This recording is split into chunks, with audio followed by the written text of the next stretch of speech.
नमस्कार मंडळी. स्टार प्रवाहावरील लग्नानंतर होईलच प्रेम या मालिकेच्या पुढील येणाऱ्या भागामध्ये आपण असं बघणार आहोत की आता काव्या शुद्धीवर येताच पार्थ काव्याला म्हणतो की काव्या, आता मी तुमचा भूतकाळ सगळं स्वीकार केला आहे आणि आता जिथे तुम्ही असाल तिथेच मी असणार आहे. तर आता यावर काव्यासुद्धा पार्थकडे बघून छान अशी स्माईल देत असते. त्यानंतर आता डॉक्टर पार्थला म्हणतात की तुम्ही आता तुमच्या मिसेसला म्हणजेच काव्याला तुम्ही तुमच्या घरी घेऊन जाऊ शकता.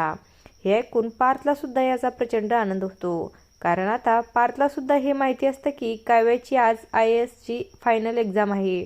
तेव्हा आता पार्थ देवाचे आभार मानत म्हणतो की थँक्स गॉड, माझ्या काव्या बऱ्या झाल्यात. कारण काव्या, जेव्हा तुम्ही कोमामध्ये गेला होतात ना, तेव्हा येथील नर्सने माझ्याकडे तुमच्या परीक्षेचे हॉल तिकीट आणून दिलेलं होतं आणि तेव्हाच मी माझ्या मनाशी पक्क ठरवलेलं होतं की काहीही झालं तरी तुम्ही शुद्धीवर येणारच आणि तुम्हाला मी स्वतः पुण्याला घेऊन जाणार आणि तुम्ही तुमची IASची परीक्षा देणारच.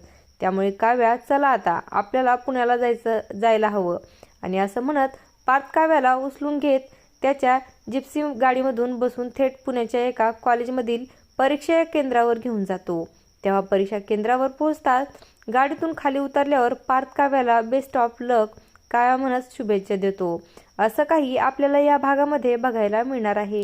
अशाच मालिकांच्या नवनवीन अपडेट्स पाहण्यासाठी आपल्या चॅनलला सबस्क्राईब करा आणि व्हिडिओ आवडला असेल तर लाईक आणि शेअर करायला विसरू नका.